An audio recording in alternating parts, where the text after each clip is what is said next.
मार्गदर्शन परीक्षा दृष्टि में बहुत बहुत स्वागत है आपका। फिजिक्स फोकस में आज हम हैं आपके बीच विद्युत विभव के साथ। एक बार फिर से हम चर्चा करते हैं आवेश को।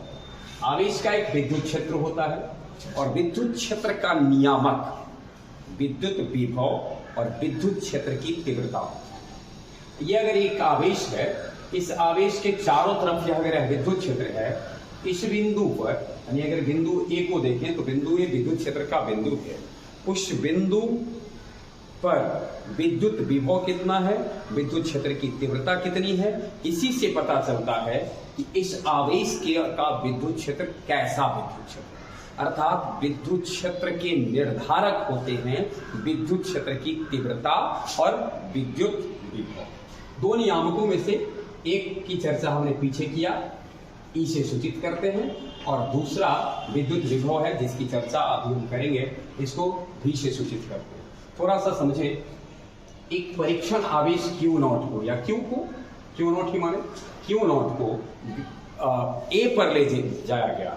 A पर कितना विद्युत विभव है इसको बताने के लिए भी हम इसको लाएंगे, और A पर विद्युत क्षेत्र की तीव्रता कितनी है इसको बताने के लिए भी हम उसको A पर लाएंगे। अब ये जनाब अभी विद्युत क्षेत्र से बाहर है, तो इसको यहां तक लाने में जो कार्य करना पड़ेगा, एकांक आवेश को विद्युत क्षेत्र के किसी बिंदु तक लाने में किया गया कार्य, उस बिंदु का विद्युत विभव है। अर्थात इसको जो कार्य करना पड़ेगा W V बराबर W/Q0। सिंपल परिभाषा अभी हम समझ रहे हैं। और वही विद्युत क्षेत्र की तीव्रता क्या थी, जब इस आवेश को उठा करके हम यहां ले जाएंगे तो इसके कारण इस पर जितना बल वह महसूस करेगा, उस एकांक धन आवेश या एकांक परीक्षण आवेश द्वारा जो बल महसूस किया जाएगा वह विद्युत क्षेत्र की तीव्रता। और ध्यान एकदम बिल्कुल सोचिए, यह एक है यहां तक लाने में किया गया कार्य, एक है उसके द्वारा महसूस किया जाने वाला विद्युत बल। अब स्वाभाविक है कि इसका मात्रक न्यूटन प्रति मीटर हो जाएगा, न्यूटन प्रति कूलम हो जाएगा, इसका जूल प्रति कूलम हो जाएगा, जिसको वोल्ट कहते हैं। यह सदिश राशि है, यह अदिश राशि है। अब हम चर्चा करते हैं विद्युत विभव की। विद्युत क्षेत्र की तीव्रता की चर्चा पीछे किया जा चुका है। विद्युत विभव सबसे पहले हमें देखना है विद्युत विभव है क्या। यह वह भौतिक गुण है जब यह तय करता है आवेश का प्रवाह किस दिशा में। अर्थात अगर हम यह एक चालक है, इस चालक के निकट एक दूसरा चालक लाएंगे, इसको कनेक्ट करेंगे, तो आवेश किस से किस में जाएगा। एक पिंड है, बी पिंड है, तो इसमें से किस से किस में जाएगा, इसका निर्धारक है विद्युत विभव। यानी विद्युत विभव वह भौतिक लक्षण है, भौतिक गुण है जो यह निश्चित करता है कि जब एक चालक को किसी दूसरे चालक के संपर्क में लाया जाएगा तो आवेश प्रवाह की दिशा क्या होगी। और प्रायः प्रवाह जो होता है उच्च से निम्न की ओर होता है। उच्च विभव का भी प्रवाह जो होगा, आवेश का भी जो प्रवाह होता है वह उच्च विभव से निम्न विभव की ओर होता है। परंतु ध्यान में रखना है, हम जब आवेश कह रहे हैं तो धन आवेश से मतलब है इसका धन आवेश का प्रवाह उच्च विभव से निम्न विभव की ओर होता है। तो अगर हमसे ये पूछा जाए विद्युत विभव है क्या, तो विद्युत विभव वह अवस्था भौतिक गुण है जो यह तय करता है कि आवेश का प्रवाह किस ओर है। अगर ये विद्युत क्षेत्र है, इसमें बिंदु A है, ये बिंदु B है। अब सवाल ये है कि इस बिंदु का यहाँ कोई आवेश Q है और इस आवेश को A से B तक ले जाने में हमको W कार्य करना पड़ा।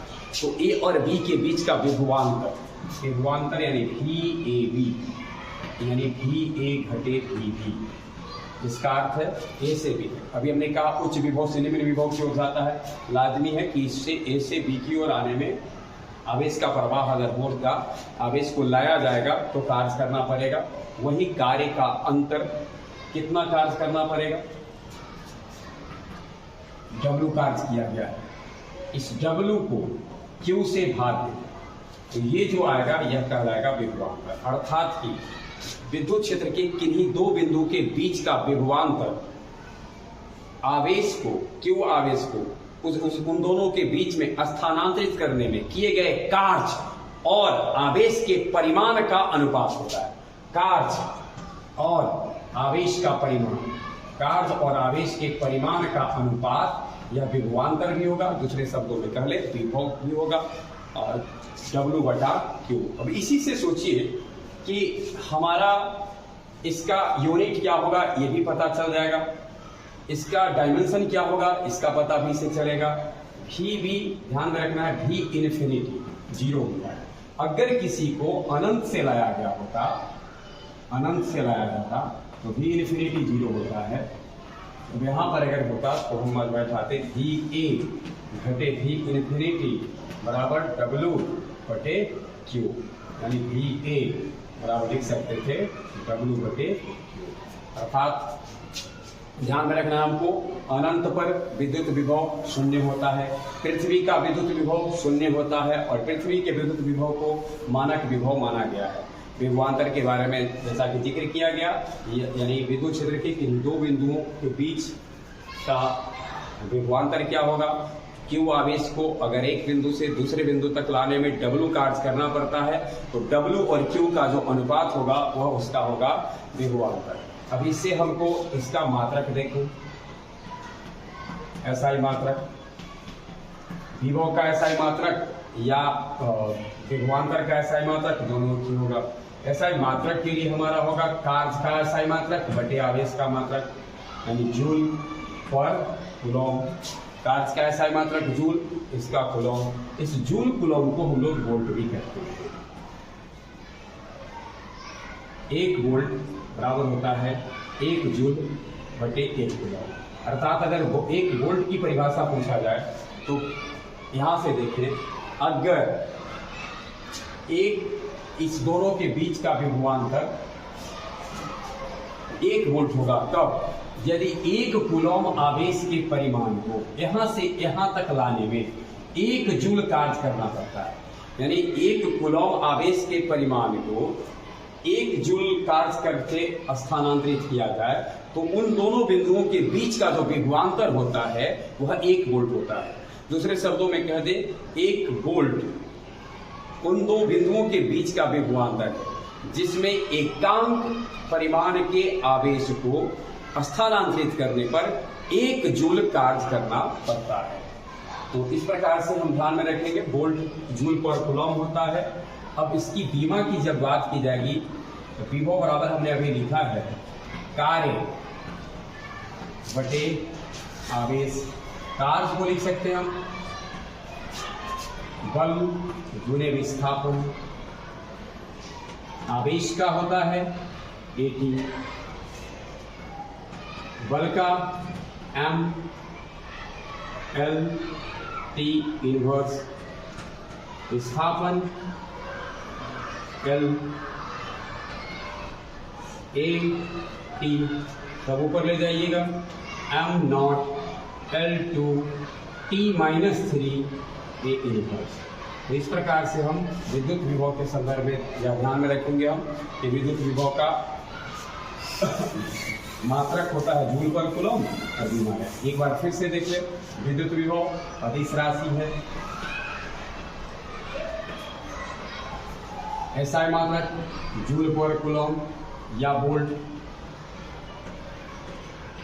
और M1 L2 T inverse 3 A inverse, इसकी बीमा मात्रक राशि अदिश राशि है, अर्थात इसका जो बीजगणितीय जो होगा इसका पालन यह करता है। अब हमारा है इलेक्ट्रॉन वोल्ट। सुनने से लगता है कि इलेक्ट्रॉन वोल्ट लगा है तो शायद विभव का मात्रक होगा, यही हमें ध्यान में रखना है। इलेक्ट्रॉन वोल्ट ऊर्जा का कार्य का मात्रक। इलेक्ट्रॉन वोल्ट है क्या, इसको समझते हैं। यहाँ अगर एक विद्युत क्षेत्र का बिंदु A है, एक दूसरा बिंदु B है, दोनों के बीच का विभवांतर 1 वोल्ट है, और एक इलेक्ट्रॉन को यहाँ से यहाँ तक विस्थापित करेंगे, स्थानांतरित करेंगे। इलेक्ट्रॉन को यहाँ से यहाँ तक स्थानांतरित करेंगे तो जितना कार्य किया जाएगा वो। अब थोड़ा सा देखिए, V बराबर अभी हमने देखा होता है W/T, डेल्टा भी विभवांतर बराबर। W बराबर क्या हो जाता है, W की गणना करेंगे तो W बराबर हो गया हमारा Q गुने डेल्टा।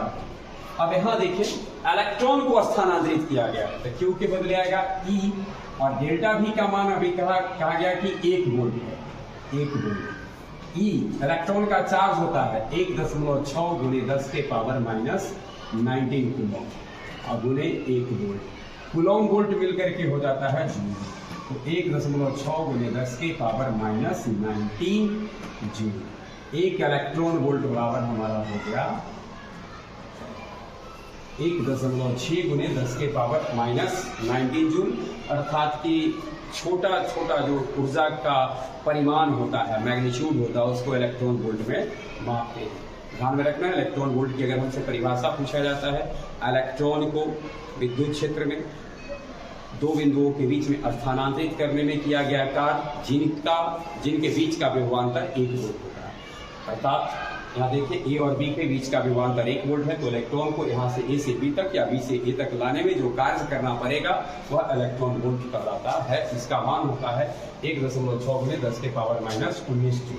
और इसके बाद देखिए विभवांतर के अधीन कार्य की गणना करनी है, बस W बराबर Q गुणे डेल्टा V। अब है हमारा बिंदुवत आवेश के कारण विद्युत विभव। अगला टॉपिक है हमारा कि बिंदुवत आवेश के कारण किसी बिंदु पर विभव क्या कैसे होता है। बिंदुवत आवेश के कारण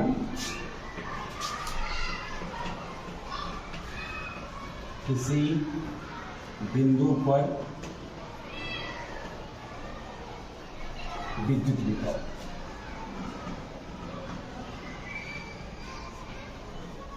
देखिए बिंदुवत आवेश एक हम कल्पना करते हैं, बिंदुवत कहने का सेंस है कि एक छोटा सा आवेश है प्लस Q या Q आवेश है, इससे R दूरी पर एक बिंदु है, R दूरी पर एक बिंदु P है।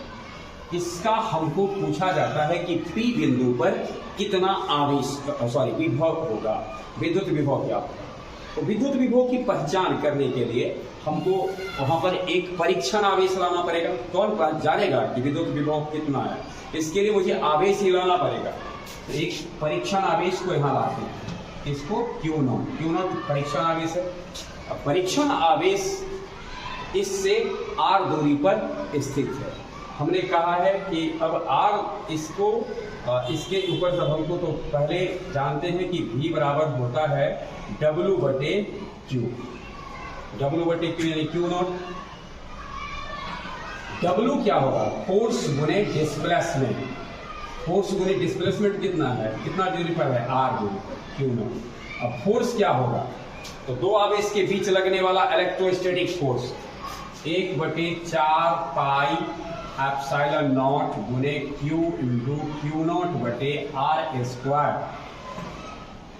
और ये फोर्स हो गया इंटू R पूरा का बटा Q0 से Q0 कट गया, R कट गया, तो V अब सोचिए यानी इस बिंदु पर R दूरी पर जो V है Vp वह हो गया 1/4 पाई एप्सिलॉन नॉट Q बटे R। 1/4 pi epsilon not Q बटे R। यदि अगर आवेश हवा में न रहकर, निर्वात में न रहकर, शून्य में न रहकर किसी माध्यम में होता, ऐसे माध्यम में रहता जिसकी सापेक्ष विद्युतशीलता एप्सिलॉन R होता, तो भी क्या हो जाता, तो भी बराबर होता 1/4 pi epsilon not epsilon R गुने Q बटे R, या 1/4 पाई एप्सिलॉन Q बटे R होता।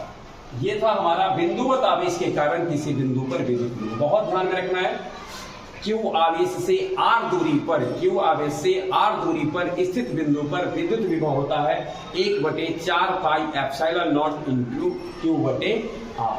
इसी की सहायता से हमें इधर जितना है विद्युत द्विध्रुव के कारण किसी बिंदु पर विद्युत विभव की गणना करना, या फिर विभवांतर जब आवेश 1 से अधिक होगा तब गणना करना, सबके लिए यही सूत्र हमको लगाना है। अगर अब बिंदुवत आवेश के कारण किसी बिंदु पर विद्युत विभव था, यहाँ हम एक आवेश के कारण था। अगर निकाय में अनेक आवेश, बहुल निकाय अनेक आवेश के कारण इसको एक आवेश के कारण अनेक आवेश है, Q1 है, बिंदु है A, Q2 है, Q3 है, Q4 है। सपोज करें यह R1 डिस्टेंस पर, ये R2 डिस्टेंस पर है, ये R3 डिस्टेंस पर है और ये Qn Rn डिस्टेंस पर है। अब A बिंदु पर कितना विभव महसूस किया जाएगा? तो कुछ नहीं, विभव एक अदिश राशि है। Q1 के द्वारा इस पर जो लगाया जाएगा V1, उसकी गणना करें। V1 क्या हो जाएगा? 1/4 पाई एप्सिलॉन नॉट Q1 बटे R1। इसके द्वारा जो लगाया जाएगा V2 1/4 pi epsilon not Q2 बटे R2। इसी तरीके से Vn जो होगा 1/4 पाई एप्सिलॉन नॉट Qn बटे R। अब इसके A पर इक्विवेलेंट, तो V जो होगा V1 plus V2 plus so on two plus V। अब सबको जोड़ दें आप, 1/4 पाई एप्सिलॉन नॉट कॉमन हो जाएगा, Q भी बाहर आ जाएगा, सॉरी Q बाहर नहीं आएगा, Q1 बटे R1 प्लस Q2 बटे R2 plus so on to Qn बटे R। अब इसको अगर हम चाहें तो ये लिख सकते हैं, V बराबर 1/4 pi epsilon not sigma Q बटे। इस प्रकार से ये बहुल आवेशों के निकाय के कारण किसी बिंदु पर विद्युत विभव है। बस वही ध्यान में रखना है, बस एक सूत्र, और वो सूत्र क्या था? बिंदुवत आवेश के कारण r दूरी पर स्थित किसी बिंदु पर विद्युत विभव क्या होता है? 1/4 pi epsilon not Q by R होता है। इसके बाद हमारा नेक्स्ट टॉपिक है विद्युत द्विध्रुव के कारण किसी बिंदु पर विद्युत विभव क्या होता है। तो देखिए, विद्युत द्विध्रुव किसे कहते हैं? फिर से एक बार हम आपको देखना पड़ेगा, पहले विद्युत द्विध्रुव किसे कहते हैं। नाम ही है द्विध्रुव, इसके कारण है। द्विध्रुव को पहले देखिए, ये माइनस Q आवेश, ये प्लस Q आवेश। तो विद्युत द्विध्रुव कहते हैं समान परिमाण परंतु विपरीत प्रकृति के दो आवेश जब एक दूसरे से अल्प दूरी पर होते हैं, तो उसे विद्युत द्विध्रुव कहते हैं।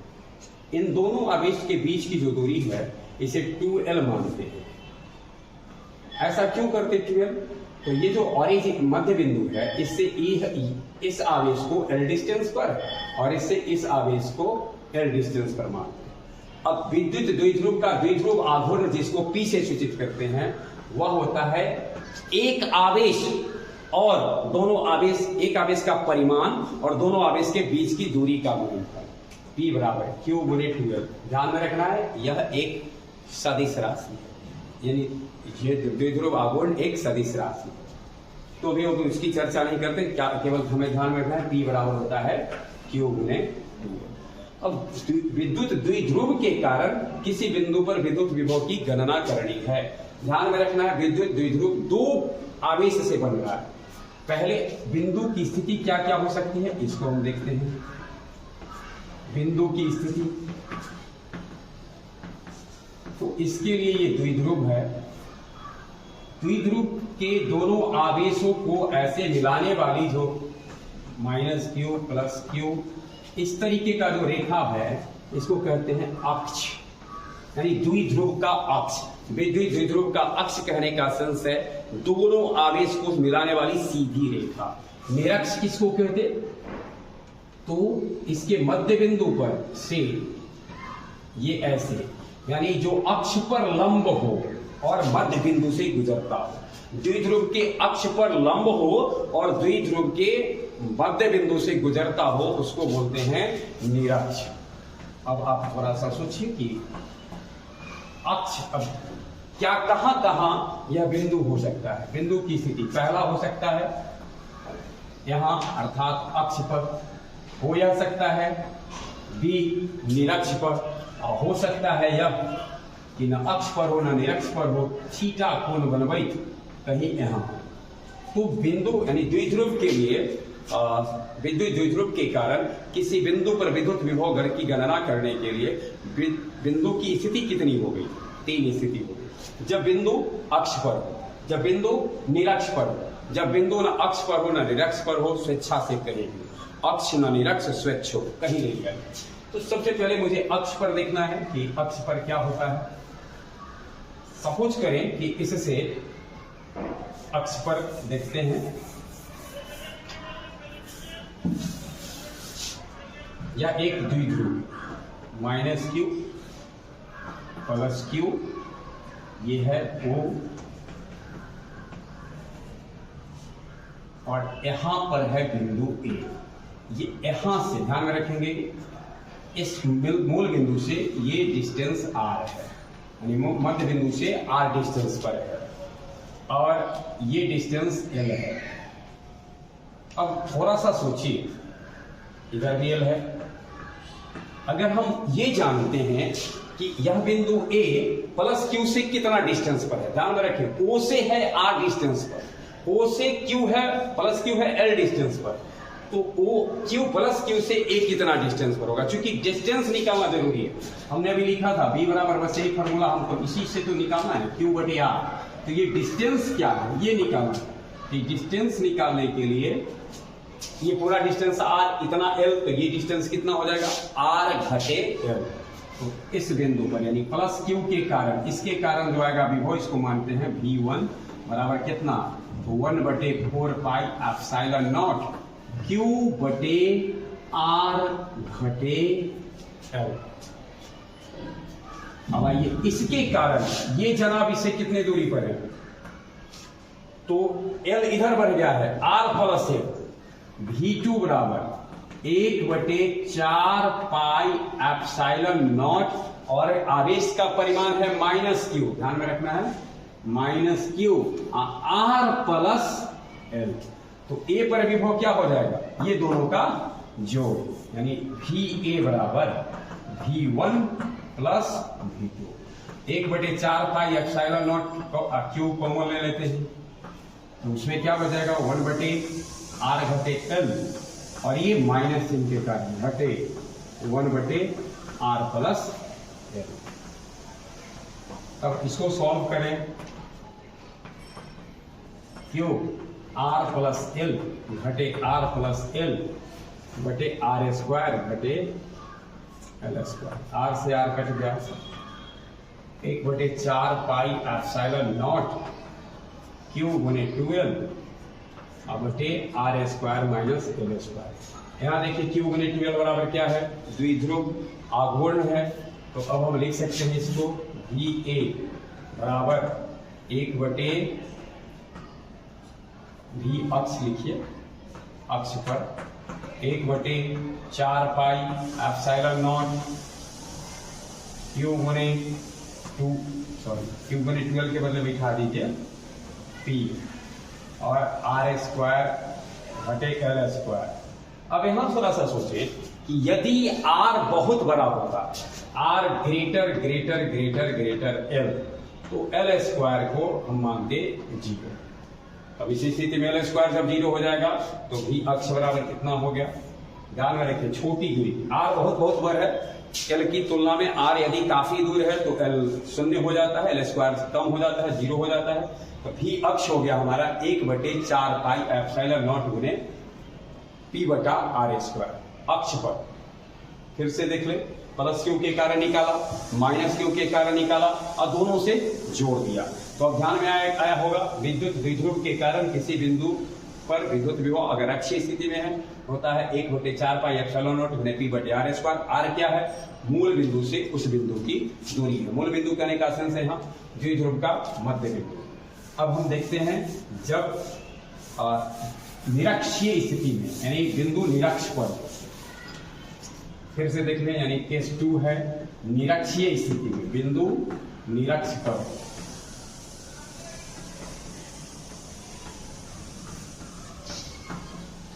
बिंदु जब निरक्ष पर हो तो ये -q +q ऑरिजिन। यहां देखिए, सपोज कीजिए ये r डिस्टेंस पर है, और ये है L, ये है L। अब ये जो बिंदु है, अगर यहां हम मान लेते हैं P, तो ध्यान में रखना है ये बिंदु भी दोनों से समान डिस्टेंस पर है। समझ रहे हैं क्यों समान डिस्टेंस पर है? ये समकोण त्रिभुज हो गया, इसके जो डिस्टेंस हो जाएगा ये ये L है, ये R है, ये हो जाएगा R square plus L square, ये भी हो जाएगा R square plus L square. अब थोड़ा सा सोचिए कि इसके कारण ये कितना होगा, यानी माइनस क्यू के कारण और प्लस क्यू के कारण। हम V1 मानते हैं प्लस क्यू के कारण, तो V1 बराबर 1/4 पाई एप्सिलॉन नॉट गुणे क्यू बटे root under R square plus L square.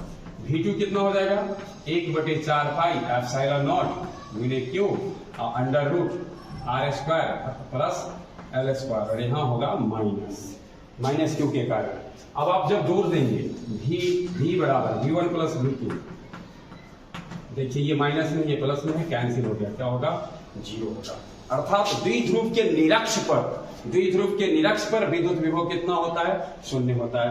द्विध्रुव के अक्ष पर हमने देखा 1/4 पाई एप्सिलॉन नॉट P बटे R स्क्वायर था, और द्विध्रुव के निरक्ष पर क्या होता है, 0 होता है। अब जब बिंदु कहीं हो किसी जगह पर, ध्यान में रखना है, कहने का सेंस है कि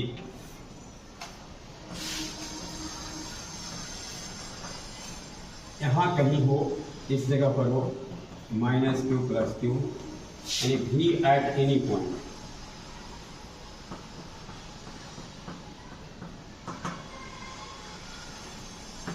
एक बटे 4 पाई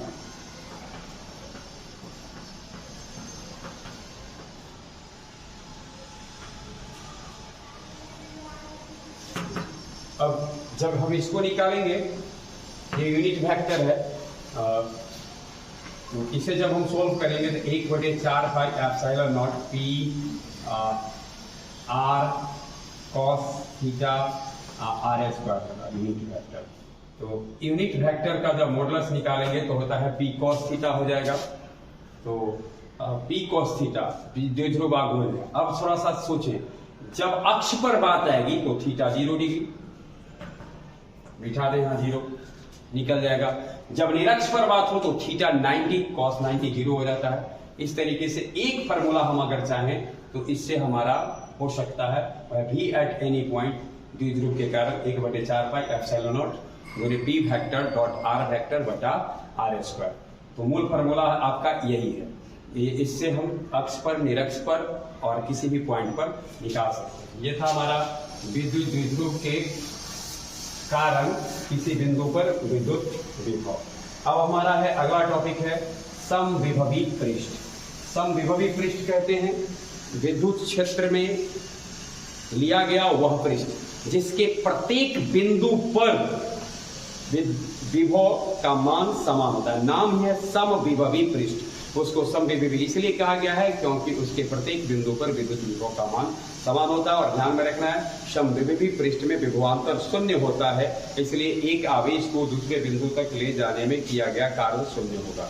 क्योंकि कोई विभवांतर ही उसमें नहीं है, इसलिए वहां पर कोई कार्य नहीं हो पाएगा। यह था हमारा समविभवी पृष्ठ विद्युत द्विध्रुव के कारण। अब हम आगे देखते हैं दो बिंदुवत आवेशों के निकाय की स्थिति। दो बिंदु आवेशों के निकाय की स्थिति ऊर्जा Q1 और Q2 दो बिंदु आवेश हैं। इसके निकाय की स्थिति ऊर्जा को U से सूचित करते हैं और ये होता है 1/4 pi epsilon not Q1 Q2 बटे R। वही विद्युत क्षेत्र की तीव्रता और विभवांतर में संबंध देखते हैं। E बराबर होता है minus delta by delta x, और जहां E विद्युत क्षेत्र की तीव्रता है, डेल्टा V और डेल्टा एक्स जो है इसको इस रूप में कर सकते हैं, दूरी के सापेक्ष विभव में परिवर्तन की दर है। और दूरी के सापेक्ष जो विभव परिवर्तन की दर होता है इसको हम लोग विभव प्रवणता कहते हैं। आप डेल्टा एक्स को यानी E डेल्टा एक्स कर दे उधर और उसके बाद दोनों तरफ इंटीग्रेट कर देंगे तो VA घटे VB बराबर आएगा A to B E dx। ये था हमारा विद्युत क्षेत्र की तीव्रता और विभवांतर के बीच में संबंध। विद्युत द्विध्रुव की स्थिति ऊर्जा के संदर्भ में अगर हमको उसका व्यंजक प्राप्त करना होगा तो होता है minus P E cos theta.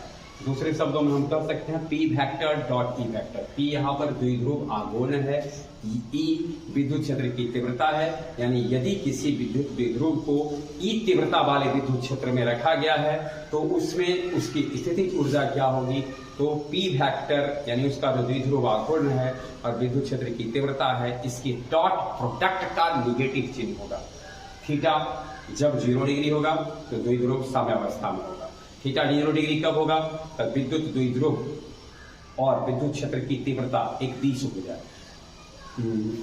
Theta 180 degree में होगा तो अस्थायी साम्यावस्था की स्थिति में द्विध्रुव होगा, और वो कब होगा, जब विद्युत क्षेत्र की तीव्रता की दिशा विद्युत द्विध्रुव की दिशा दोनों जो है सो भिन्न मतलब एक दूसरे के अपोजिट हो जाते हैं।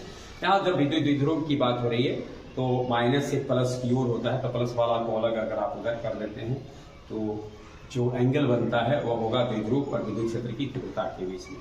ये था कुछ महत्वपूर्ण बिंदु विद्युत विभव से जुड़ा हुआ। परीक्षा दृष्टि में हम आपके बीच में ऐसे ही जो विविध विषयों के महत्वपूर्ण टॉपिक हैं उसके साथ उपस्थित होते रहेंगे। धन्यवाद।